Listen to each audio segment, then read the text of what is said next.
Hey girl, Marissa here. You are listening to the Codependent Dummy podcast.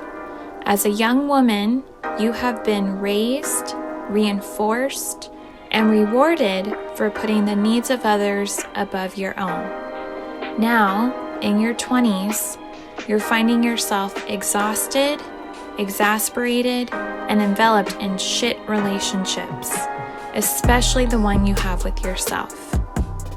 Codependency is a way of being where we put the feelings, wants, and needs of others above our own in an unconscious attempt to meet our own feelings, wants, and needs. Sorry to break it to you, sis, but that is not sustainable. This podcast is to help you undo all that so you can stop playing small and start taking up space, you dummy. Let's get to it. Hello, everyone, and welcome to the Codependent podcast. Today, we are graced with Rachel Engels' presence. Rachel is a licensed marriage and family therapist and the owner of Flourish Counseling Services in Los Angeles.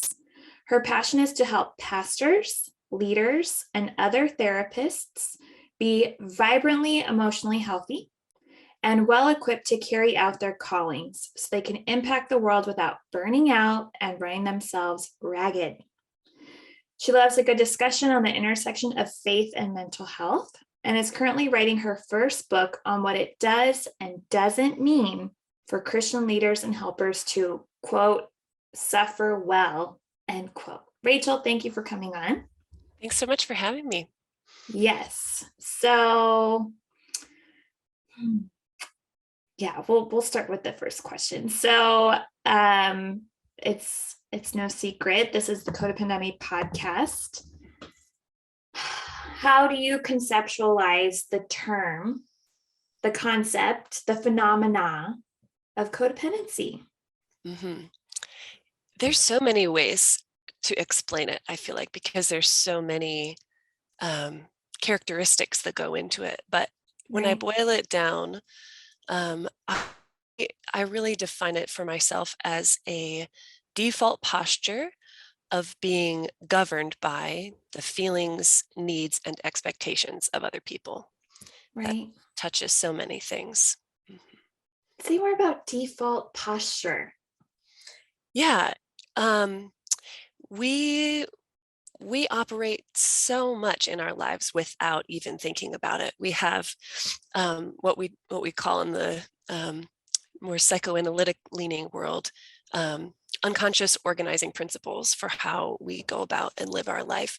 And so the unconscious organizing principle of operating for other people's demands or their perceived demands becomes this sort of default posture that we go through life and automatically agree to things we're not thrilled about because we think, oh, well, other people's needs matter more than mine, or I have to, please this disapproving parent in my life, and now it's showing up everywhere in my adult interactions with people. So it's a really deeply formed, long-standing pattern of I'm not even, I'm just going to be primed to respond when anybody makes an ask of me, or I feel their potential displeasure with me.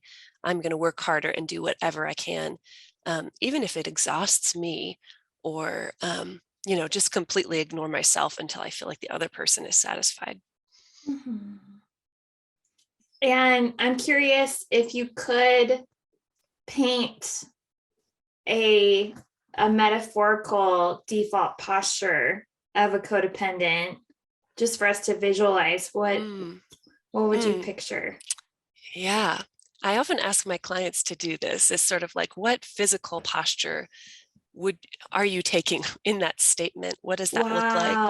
What would it look like to change that posture? But that's a great question. If I think about what it would mean to be responding to others and not aware of yourself, it would be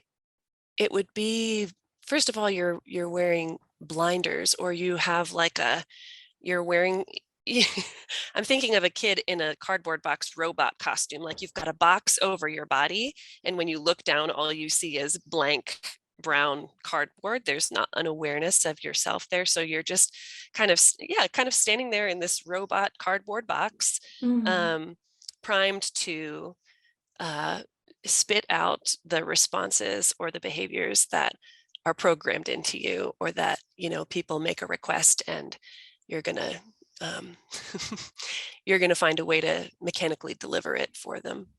right. A robot or yeah, in a cardboard box looking like a robot, just attending to others' needs, Mm-hmm. not aware of yourself, right? Yeah, Mechanical, right? yeah, Default posture. yeah, You're pretty much in that same posture globally. yeah. And you're uncomfortable. And I think when I think about what it means to be in Mm, that box, you can't move flexibly, you can't pivot easily. You're just sort of bound by the box that you're in. And it's really uncomfortable the whole time, but you're telling yourself it's fun because right. you've done it to yourself. Yeah. Yeah. I love that.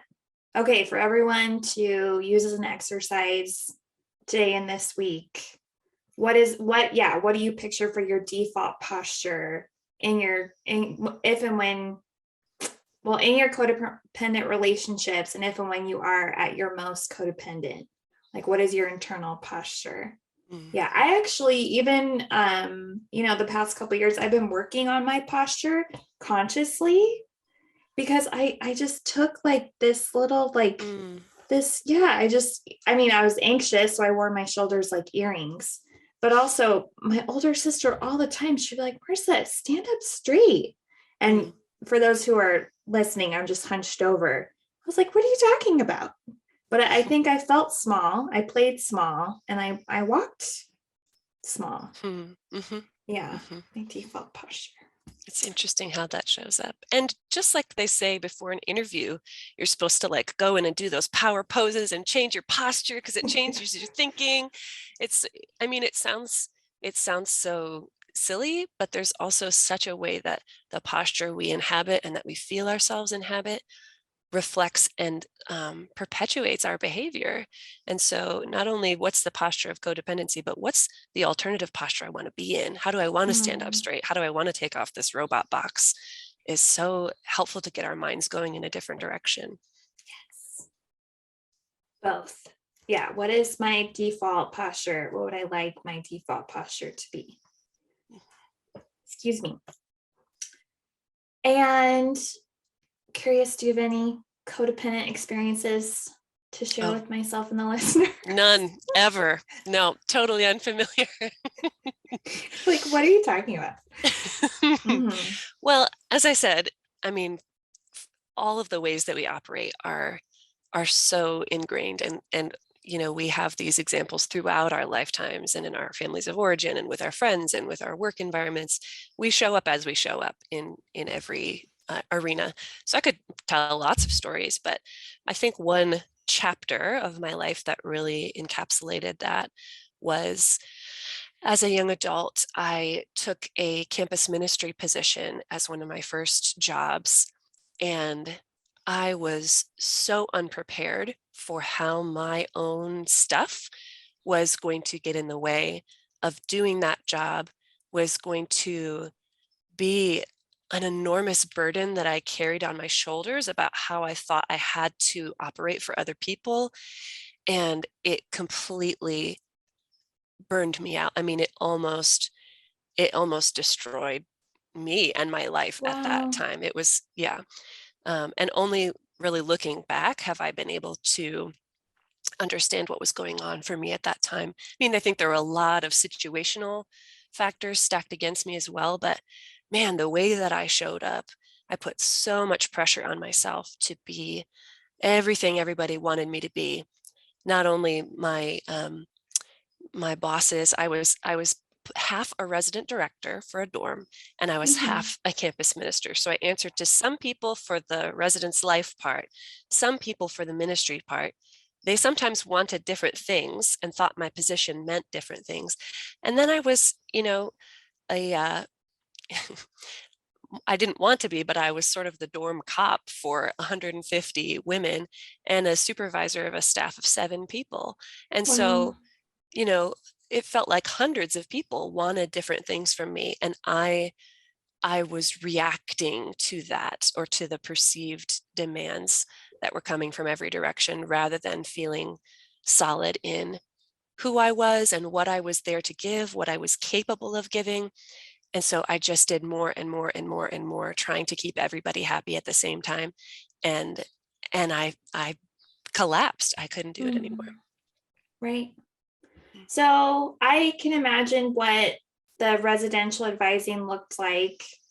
I am curious, not sure if everybody listening knows, what is campus ministry? Mm-hmm. That's a question I probably didn't even understand at the Mm, time. I mean, it's such an open-ended role, that it was hard to figure out, what am I even supposed to be doing to mm. fulfill the demands of this job. Well, My understanding of it was, I was there to be a spiritual resource for students on campus, both in my building and more broadly across campus. I was leading Bible studies. I was mentoring leaders of some of the student activity groups on campus, and attending and trying to help out with one of the Christian fellowship groups on campus as well. So just really building relationships with students and being involved in their life, being somebody who is there to help them in their kind of personal and spiritual formation as they um, tried to figure out what adults they were becoming and why, and integrating their faith into their own life for the first time outside of their family contexts. well, But it's so ambiguous. Your work, it never is done. There's always right. more people you could be getting together with for coffee. There's always, and there was actually a tracking assignment every month. I was supposed to report, how many students did I have over for dinner? How many did I invite to some event? How many did I, you know, um, minister to, or like how many people became Christians even over the course? And so the expectations felt just enormous, but also really hard to measure, because you can't rush relationship building, and you No. can't move somebody to a point in their life that they're not ready to be yet. So that was difficult. And I think as a result, I kept looking for, okay, well, and I'm an introvert too. So it wasn't like I was like walking into a room, hey, everybody, and just had this magnetism to me. Like, I felt so awkward in the big group Mm, spaces where I was supposed to be meeting students. So I just thought, okay, what else can I do? I need to be meeting people. I need to be building relationships.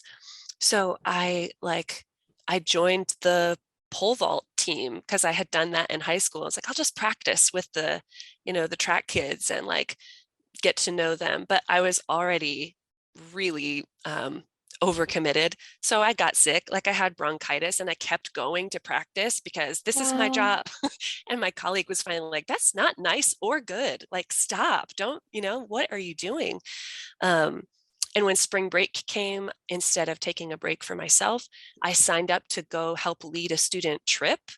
And well, I still remember the look on even my ministry supervisor's face. He was like, gave me this really quizzical, puzzled, like, why would you do that? You're like talking mm, about how worn out you are. I never would have asked you to do that, but like, you came up with a new way to exhaust yourself, kind of a thing. So well, it was just so open-ended. And I think for somebody who wants to please and wants to meet the expectations, that that setup kind of drove me nuts in itself. right. And I am curious, this is a thought, but do you sense if there was a person or group of people you were most codependent with in that role, the Mm, students, your supervisor, God, like mm, who do you sense mm, was that like need to please mm, directed towards, or need to yeah, who were you, if you were mm. the robot, who were you trying to Yeah. support? Yeah, that's a good question. I think it was my two supervisors on, one Mm. in residence life and one on the ministry side, because they held the consequences if I didn't do it right. I was really, I think, most afraid of their displeasure. Um, and I was looking to them to define for me what my role really was, because it was so hard to understand. Um, but the students and my own staff of resident assistants, I could really easily be like, oh, that expectation is ridiculous. Like, they can't use my personal office every hour of the week because I live in this building. I have nowhere else to work or to have a confidential conversation with a student. But then when that complaint came to my supervisor, like, oh, she doesn't let us use her printer enough, it Mm. like destroyed me. Like, I still remember that comment on the eval, like years later, that Wow. like, oh, so it was always just, what do I need to do to keep people happy here? Right. The supervisors, everyone, but more poignantly, or yeah, just like more motives to please those two. Hmm. Wow. Okay. So hearing your personal experience in campus ministry, moving towards professional life calling, minister pastoral work, how do you see those who are pastors, ministers, religious leaders, the connections between what they do and codependency? Yeah, it's a good question. There are just so many ways as a leader, first of all. It's so easy to be hounded by the expectations of the people that you're leading. You want to do a good job. Your influence kind of depends on your likability with people. You have to have relational capital with folks to make a difference. Um, for for pastors and ministry leaders, in roles like I was in too, or even hospital chaplains or things. I mean, there's a never ending list of people you could be following up with, or roles that you could be performing for folks. A Um, never ending list. yeah, and so it never feels like you've done a good job because it's never done. And so instead of completing anything, I think it's easy to look for our validation in, did somebody say that I helped them? Did I do a good job at that? Did I preach a sermon that changed somebody's life? Did I, um, help a family get through a really difficult time? Um, so there's that. But then in that religious context too, there's all kinds of um, sort of spiritual imperatives within the Christian framework of life that make it feel make your responsibility feel really, really big, and almost, um, I mean, there's all kinds of scriptural messages about denying yourself. If you want to save your life, you have to lose it. To lead like Jesus did, or to be a servant leader, you have to put yourself last. I mean, the last shall be first, and if you want to be great, you have to be the least of everybody. Um, consider others better than yourselves. All of these verses throughout the Bible that Christian leaders are well aware of and are teaching to other people as well. But when they're combined with your own organizing principles for being small to begin with, um, those can feel like a crushing framework that you have to run yourself ragged. You have to drain yourself dry to serve other people, because that's what Jesus wants from you.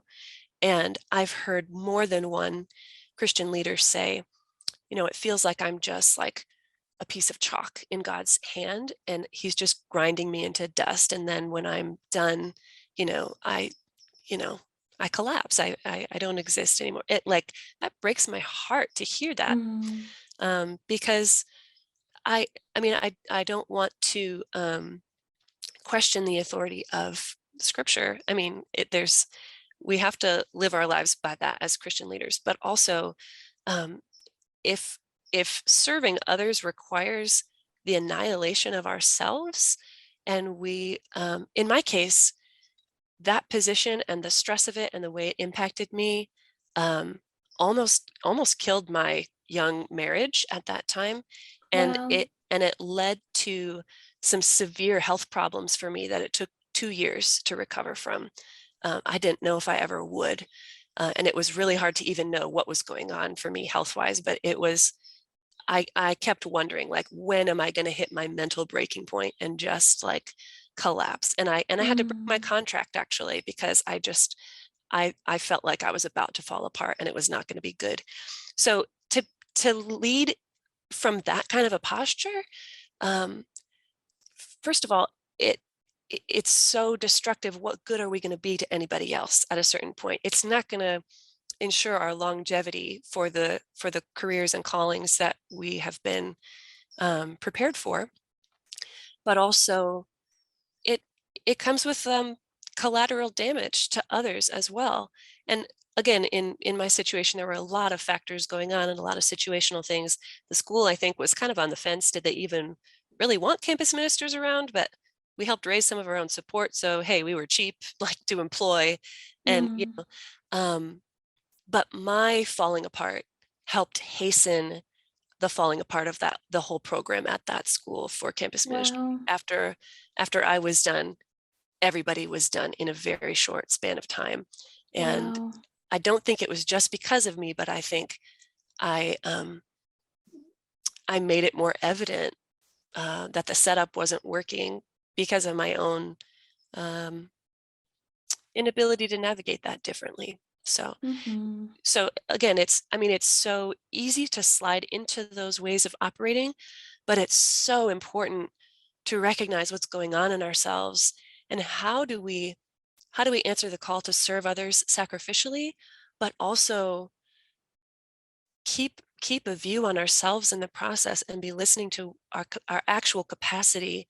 um, because if we don't, we there's just so much destruction that can come from that to ourselves and to other people. And I don't want to see that for anybody. Mm-mm.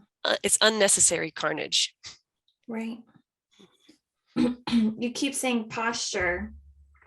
So, going back to your early definition, if you have a default posture of codependency, and then you embrace a certain posture that is esteemed, encouraged, revered in the Bible, Mhm, and you talked about like how if you put that on to an extreme, then it's crushing, mhm, right? mhm. Other thoughts on that? Yeah, I mean, I've I've talked to my own therapist about these things in my process of trying to find a different way of being. And I specifically picked someone who was a Christian so that they could converse in this vocabulary with me. And we've realized together that so much of scripture, in my mind, over in the course of my lifetime being raised in a Christian environment, has become its own super ego for me. In other words, its own governing power, but in a really distorted way. And she's pointed out to me, I think in ways you've created your own universe about what you must do, with Right. a really limited view of the overarching story of scripture, Right. or of Those what of the way that blinders. God views you. Yeah, right. It's like you selectively hear the parts that reinforce your own thinking small, your own devaluing yourself, the ways that you showed up in your family of origin. It's like anytime you hear a verse that confirms.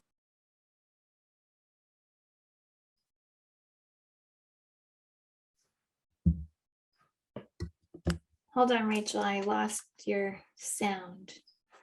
Oh, is it back? Yeah. Sorry. You were saying confirms. It It confirms. it confirms all the ways that you um, have been accustomed to playing small, um, or to yeah, yeah. I can't remember where I dropped off in the sentence before that, but yeah, it becomes it becomes a really limited view of what we think we're supposed to do, as opposed to taking in all of the other scriptural messages that are also there about if you're loving your neighbor as yourself, there's also an inverse message that you need to love yourself as your neighbor. It's not just a one-way thing. And we like to selectively hear what's familiar to us. So that can be a danger if we're not aware of that. Right. So not necessarily blaming the scripture for causing the crushing, but potentially our default posture, and creating a super ego from what we do read, what stands out to us, combining that is crushing. Could crush us. Yeah. Yeah. And also what we hear from other people reflecting on the messages of scripture out of their own personality and their own psychology and their own emotional experience, where they're going to highlight the parts that are more prescriptive and more strict and more that can feel more crushing, or the parts that are more or that emphasize grace or right. Freedom. And the messages that we hear and the people that are around us and what they hear, it can become kind of a self-perpetuating echo chamber of just the messages that get us worked up. So we have to, that's why we have to listen to a larger community of people, but also just be aware, how am I affecting what I hear and what I take from this? What are the ways that I'm distorting it to fit my own skewed picture of what the ideal human life should look like? Right. What does this mean for me ultimately? Yeah, this is over a year ago, maybe 2 years ago, I was studying the Proverbs in the Bible, and there was a line, see, it stands out 2 years later. I'm going to botch it, but it's something like, if you lend your coat to someone and now you're stranded and freezing in the rain, it says, go get your coat back. I was like, oh, okay. So, right. So there are other lines that, yeah, it's like, oh, give your coat. Yeah. Lend, if someone's cold, give them your coat. And that's also like, but if there's a rainstorm, go get your coat back. I was like, oh, thank you. Good life advice. Yeah.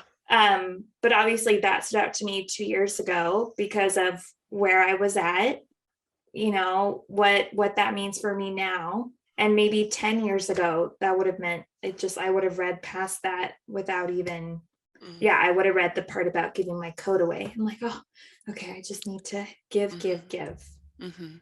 Yeah. And we take it to the extreme because we find safety in like certainties. And so, oh, I need to give my coat away every time in every circumstance. That must be what it means for me to be a good person and to be obedient.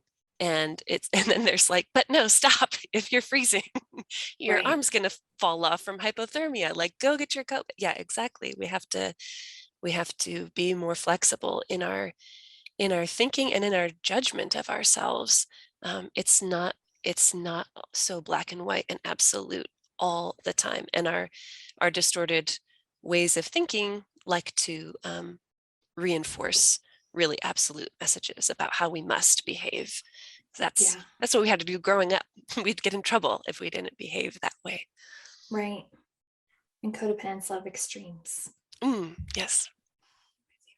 Okay, I'm so curious. I have 2 questions from your example. So I guess you can decide which. So yeah, just what you have seen, or what are the potential consequences of a codependent minister, pastor, just continuing. Right, you talked about how the program fell apart. So other things you've witnessed in the world. And also for those codependent pastors and ministers in your own experience as well, do you sense that potentially there is so I sense that growing up being codependent, at times I treated other people like God. They Mm, were my gods. I've talked about this in a recent episode, right? Like I literally worshiped my ex-boyfriends. I woke up thinking about them. I didn't pray to them, but I wished certain things to happen. mm, And yeah, I basically dedicated my life. So a lot of parallels to mm. someone who is really dedicated to the God of, yeah, their certain religion or belief. So yeah, do you ever wonder or see how leaders potentially do end up treating their parish or the people they work with like a god as opposed to keeping Mm, God? mm. Which one? Absolutely. Yeah. I'm leaning toward the second. It might touch on the first as well, Okay. but yeah, yeah, absolutely. I think anything that calls the shots for us over and over and over, that we serve above all else, that that is functionally speaking our God. And so if we are serving above all else the perceived expectations and needs and demands of other people, then yeah, that has become our God. And it will be painful to us to make a correction to that, even if it's for our own, even if it's drawing from the biblical messages about what's necessary for our own health and well-being, because no, we can't afford not to serve the God of other people's perceptions of us. And in ministry, there's so many ways that can go. I mean, I know experientially and anecdotally um, how vicious church conflicts can get Mm, when immature personalities collide, whether parishioners or church leadership. Churches explode. People leave the faith. Pastors and their families are raked over the coals and sometimes have to leave ministry altogether. And there's a certain spiritual reality going on with that I think, you know, heightens the obstacles that people face. But um, no, it would be no shock to me at all that pastors would want to avoid upsetting people at all costs, because it objectively gets so scary and so hurtful. And if a pastor has not experienced that directly, they know someone who has. It right. just it just happens all the time. Um, and if you are not keeping people happy with your preaching or with the person you hire to lead the music or whatever it may be, people are going to leave the church. The membership declines, the giving declines, and you hold the responsibility for keeping everything afloat. But it's not just like a normal job. You got to keep your boss happy. You are responsible for the spiritual well-being of maybe hundreds of people. Right. And so for you to fail, it can feel like, you are uh, just shirking on your responsibility for the spiritual growth of people, and feeling the weight of God's judgment around doing that, or so afraid of letting the ball drop. But as you pointed out, you're not actually um, serving God in those fears and compulsive ways of trying to keep everybody happy and doing more, and editing your sermons so they're more palatable and more like zippy or whatever people may feel the need to do. You're really operating out of the fear of people, Right. um, and the consequences to you and to them if the foundation cracks. So I think one of my favorite verses for this is Galatians 1:10, of Paul saying in his ministry, am I trying to please people, or am I trying to please God? If I were still trying to please people, I would not be a servant of Christ. And just that we have to check where our loyalty is all the time. Are we doing what we do out of fear of others, or are we doing it um, doing either the hard things or doing the things that take ourselves less seriously, that allow us to take a day off, that allow us to disappoint people, because we're not answerable to people. We're answerable to God. And he says, we're enough. It's enough. And he's taking charge of the things that we frantically feel like we've got to hold together for ourselves. Amen. Mm-hmm. And any other examples of the the consequences of codependency in ministry? So people leaving the church, infighting, I forget the metaphor that you use, but people like families being Raking over the coals. Yeah. raking over the coals. Other examples in your experience or with those you've served, worked with? I mean, marital problems and destruction to the pastor's own family are so common.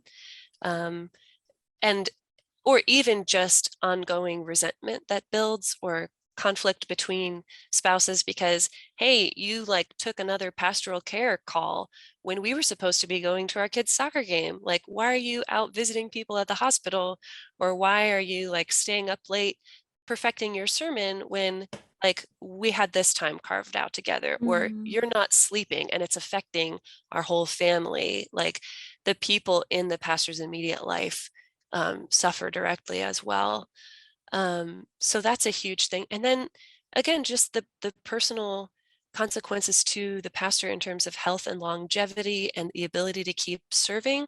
um, it's interesting because I think some of those like driving operating messages will say, well, I've got to do more because we're talking about the kingdom of God here. Like, the responsibility level is so high, I can't afford to slack on the job. I can't afford to take a Sabbath for myself because the work is too important.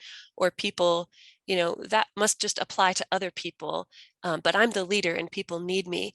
The ironic thing is, when we operate like that, we expend ourselves so quickly. We burn everything within, that's left of our fuse. And then you've got nothing left to give the rest of your lifetime. People leave ministry because they just can't do it anymore. And that is such a profound loss for them and for other people. And, in my story, I'm so grateful. There was one arena where it felt so clearly like God showed up and did what I was not able to do. There was one Bible study with 8 or 9 women who I was amazed and baffled. Every one of them showed up every week. Wow. And we had such a powerful discussion, and 2 or 3 of those people said it was a life-changing experience for them. And students were flaking on every other thing that I was leading or doing, or they were busy and didn't come, or there was something about that time that felt so protected by powers outside of me. And I could point to that thing and say, I don't think I was responsible for that at all, other than showing up, and these people's lives changed. So I hope that's also an encouragement to those listening to that. Even, it is true that Christ can function in our weakness. And when we do these things badly, or we collapse, or we give up, or we just hurt somebody along the way, it doesn't mean it's irredeemable, but it's also just so unnecessary. What if we could, show up and serve, but still have something left to give? And, finding the right balance between taking ourselves seriously and taking the power of God seriously, that he is people's savior and corrector, and the person responsible for others' growth. And we just have to show up. We just have to be available. It doesn't mean we have to do it all. No. Another thought, I wonder if you experienced this, and then this goes into how you actually start to work with pastors and ministers as a codependent, former codependent, healing codependent. In my life, and the young women I work with, and the listeners I've interacted with, some of us deal with a sense of being put on a pedestal right? Due to all those we are taking care of and how perfect we are in that role, and being isolated, lonely, right? It's very solitary. There's no one else around.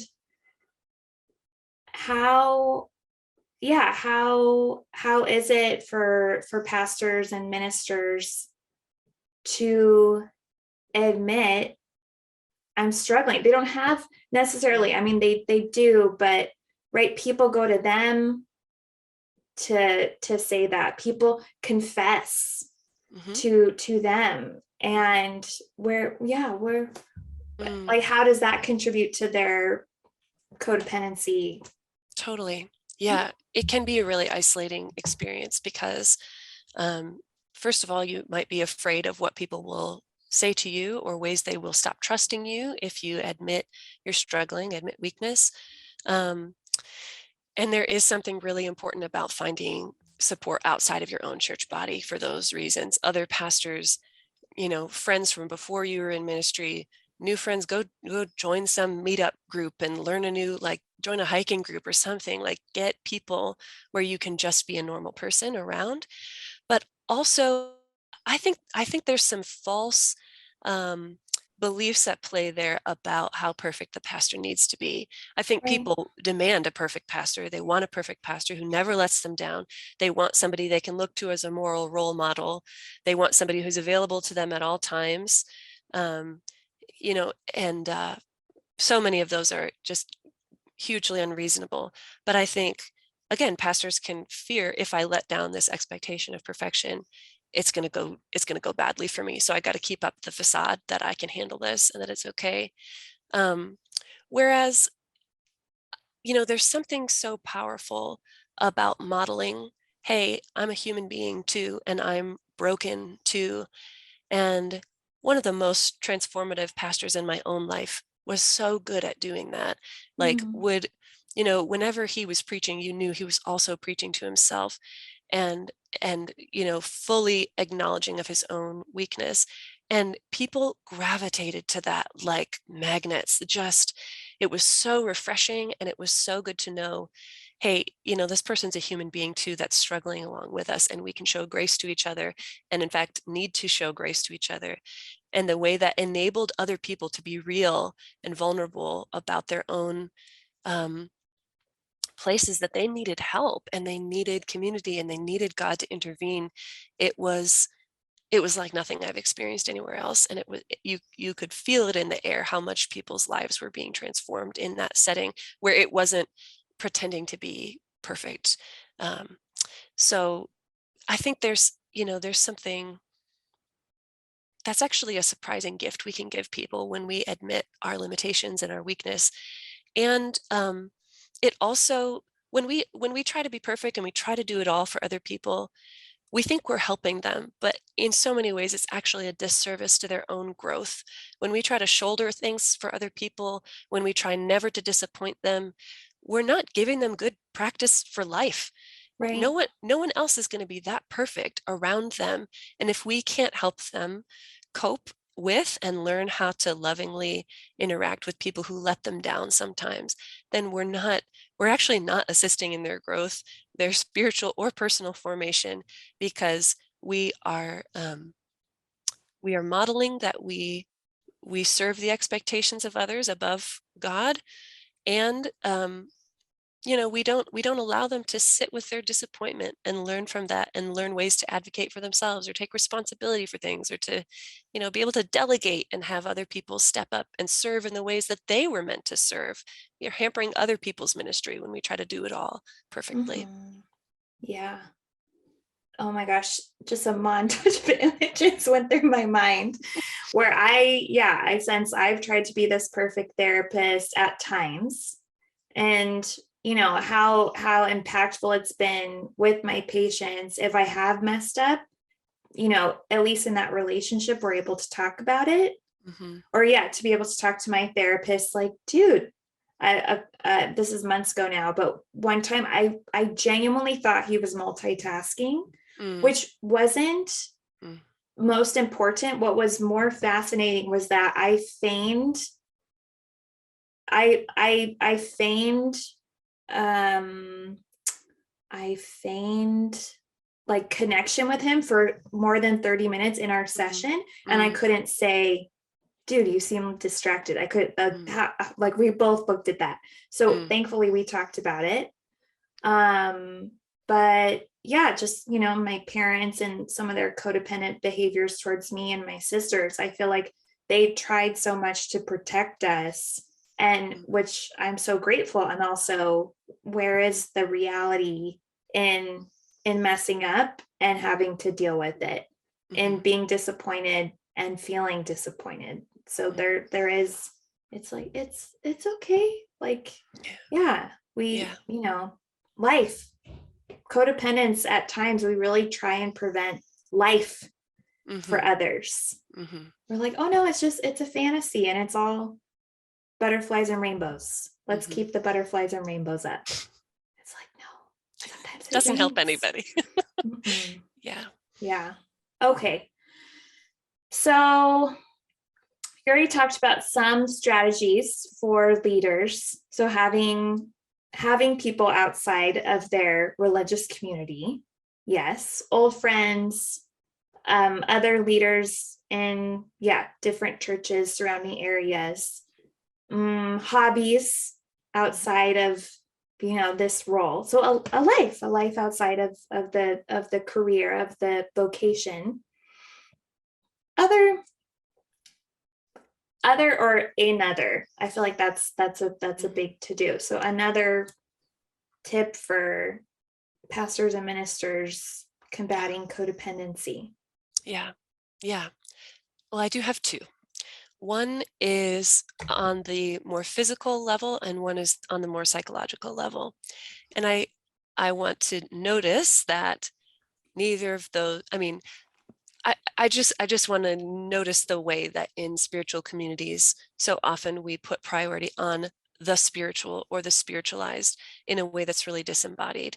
Like, oh, you're struggling and you're depressed and you can't get out of bed. Well, just trust God more. Like, just make it about faith, and that will solve all of your logistical, situational, emotional, psychological lifetime of problems. And it's just not realistic to the ways that we actually are as human beings. So and I'm sure that there are pastors out there who have gone to other people for support, and they've been thrown just the merely spiritual answers that are not complete. It's not enough for what they need to keep going or to figure out what is exhausting them so much. So the first thing on the physical level, as a way of getting out of these dynamics, is just to notice and listen to what's going on in your body.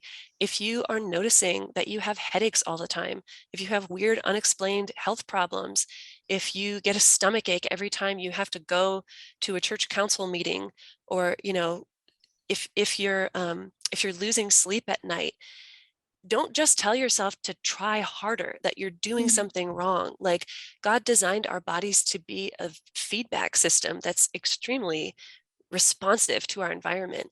And if you are either having physical symptoms or emotional ones, if you're feeling depressed or anxious consistently above your baseline, or you're starting to have panic attacks or whatever it might be, you're either sleeping a whole lot less or a whole lot more. um, Pay attention to that. What is that saying about the unsustainability of your circumstances? And then what are you going to begin to do about that? um, some people are at a point, right now in this sort of during and post-pandemic era, people are leaving ministry in droves. Like, people are mhm. just worn out, and they've been in really difficult situations, often, again, out of the sort of psychological immaturities of their congregation, and also sometimes of themselves, and Right. often both, the combination of both. So sometimes getting healthy might mean leaving, and that it's heartbreaking to come to that point. I acknowledge that there may be situations when that is what's necessary, or at least necessary for a time. But short of leaving, what else could change about making your situation more sustainable? Can you delegate? Can you say no? Who do you need to talk to actually enforce boundaries around having a Sabbath for yourself? When is it time to ask for a sabbatical? And if that's getting pushback, What can be done about that? Like, what do you need even in your daily routines to start with exercise or prayer and not be checking your email and who needs you right now, the very first thing. So Right. so just practice listening to the body and the mind that God gave you. He meant that to be part of what makes up a wise approach to your life. It's listening to what is humanly sustainable in the body that He created for you. Um, so that would be a big first thing. The second one on the psychological side, this comes out of the approach that I use with clients often, which is called restoration therapy. And it Mm. has to do with identifying some of the old kind of wounds and triggers that each of us has that causes us to react to particular situations the same way over and over and over. We get offended about the same things over and over. We respond to ourselves with the same critical self-talk over and over. What are those things? And what we find is, on a core level, we all have injuries in the areas of feeling loved and feeling safe. Those are two really core needs in our life. And through experiences in our family of origin, or what was happening circumstantially as we grew up, maybe there was an enormous stress on the family. They were caring for a grandparent with Alzheimer's, and the parents were distracted and not available. Maybe there was abuse. Maybe there was an alcoholic in the family, which, as we know, is common for people in the codependent boat, trying to keep everybody together and afloat. So we want to be looking at, where are the places that I'm reacting to other people out of my own pain, out of my own desire to keep everything safe, feel that I'm approved and loved by others? And what is that causing me to do? Do I work harder because I'm afraid of upsetting them? Do I feel like I'm the only one who can be trusted to do these things right, so I don't share my responsibilities with anybody? Am I so nervous about getting verbally abused by people that I don't hold anybody accountable? I never challenge or correct anyone, and then I'm really stuck and powerless. Right. So what do I feel? What do I do to cope in response? We want to recognize our own tendencies. And then the two steps that follow that, how do we get out of that, is remind yourself of the truth and then decide what you're going to do differently. And the truth can come out of this sense of, who do I really know myself to be? Who does God say that I am? Who do the people who care about me most say that I am? First of all, I'm limited. And thank goodness, because I am not equipped to carry the needs of the whole world. Like, thank goodness that there's a God outside of me that is tasked with that job of holding the whole world together, because I cannot do it. And that Right. should be a source of relief. But also, um, what's true about my actual level of responsibility to meet everybody's needs or desires? What is it that makes me beloved and enough just by being a child of God, that I don't need to perform or work harder into a more favorable light with God or with anybody else, that I am no better and no worse, and I deserve the same basic respect as other people, the same ability to get some sleep. That is an appropriate ask for someone like me, because I have worth. Those are all ways to remember the truth about yourself and about your situation. And then the last step in that process of kind of reframing your Mm. your psychological experience is, what am I going to do differently? Okay, if the world is not on my shoulders, I'm going to delegate. I'm going to say no and not apologize for it. I am going to take a break when I need it. I'm going to not say yes to something out of this sense of false obligation that I am the one right now who has to move the kingdom of God forward. I mean, I think of that parable of the ways that it grows, all by itself. And then you look and there's a whole harvest there. Um, just reflecting on some of those passages that tell the opposite story that you've concocted around your own responsibility all the time. Right. Um, what's that going to allow you to do differently? And write that down and act on it and tell somebody that you're going to do it so you can be held accountable. Find a therapist who will help hold you accountable to that, or help identify why it's so hard to do that for yourself, why you keep falling back into the same patterns. But when we can change our thought process, when we can change the way we relate to our own body and our own awareness of our needs, then situations in leadership are going to be hard no matter what, but then at Right. least we stand a chance of surviving and not expending our whole selves and costing everybody we love something in the process. Mhm. So what do I feel like patterns, right? Mm-hmm. So yeah, what interaction situations tend to keep happening over and over again Mm-hmm. that are mm, triggering? What do I do? What do I typically do To cope. Mm-hmm. to cope? And then for you in your restoration therapy work, okay, what is true? Like, do you have to go above and beyond? Do you have to be the peacemaker? Do you have to X, Y, or Z?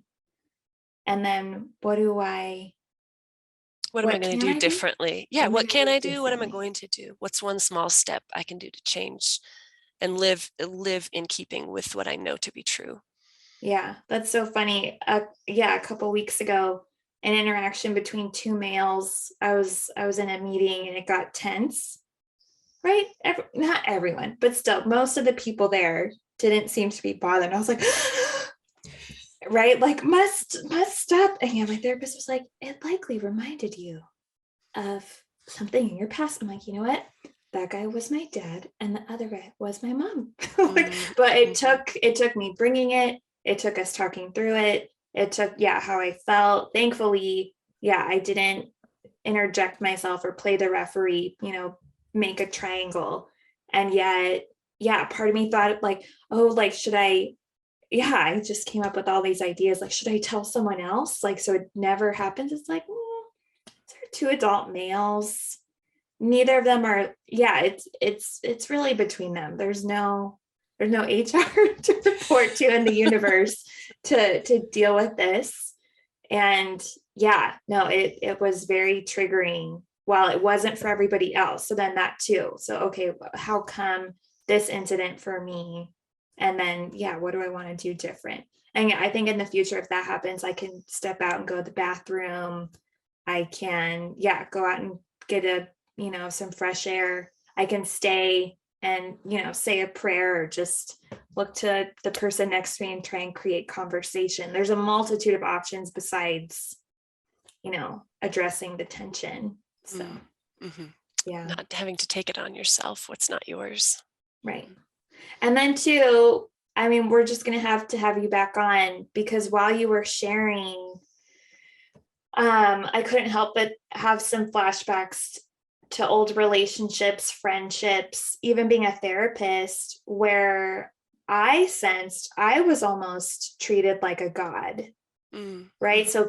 So creating this omnipresent, Mm. omnipotent, omnimus. What's the, Oh, what's the omniscient. Mm-hmm. omniscient, the all-knowing, unconsciously, and yet wanting or seeking for people to worship me Mm-hmm. too, Mm-hmm. which Get some of those old wounds met without knowing it in other people. right.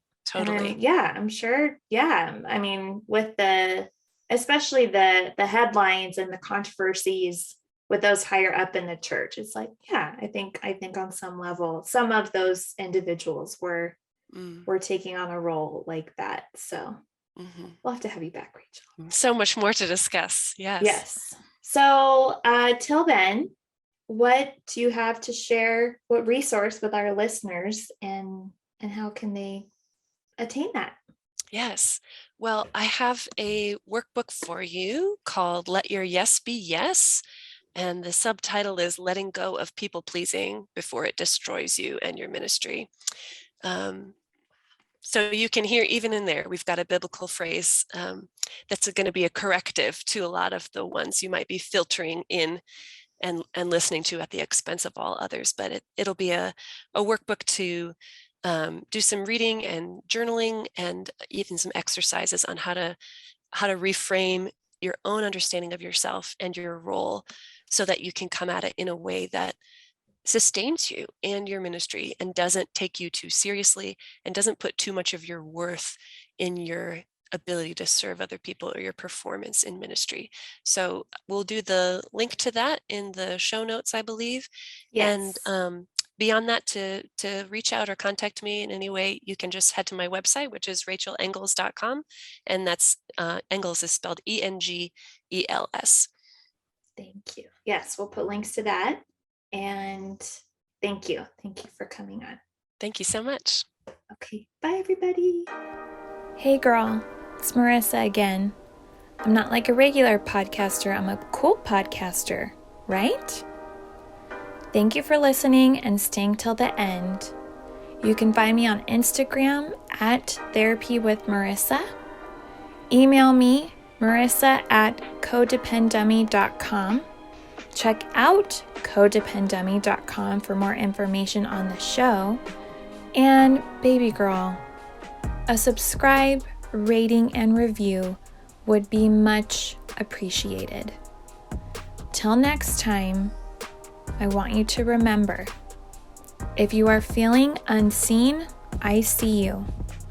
If you are feeling unheard, I hear you. And if you think that you don't matter, know that you matter to me. I want you to go out there so you can stop playing small and start taking up space, you dummy.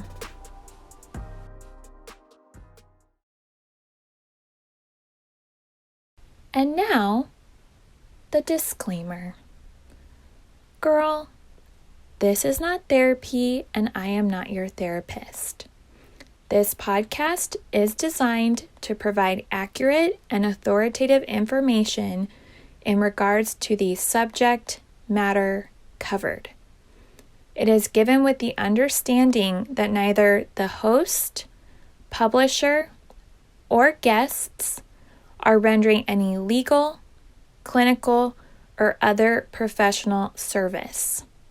If you want or need a professional, please find one.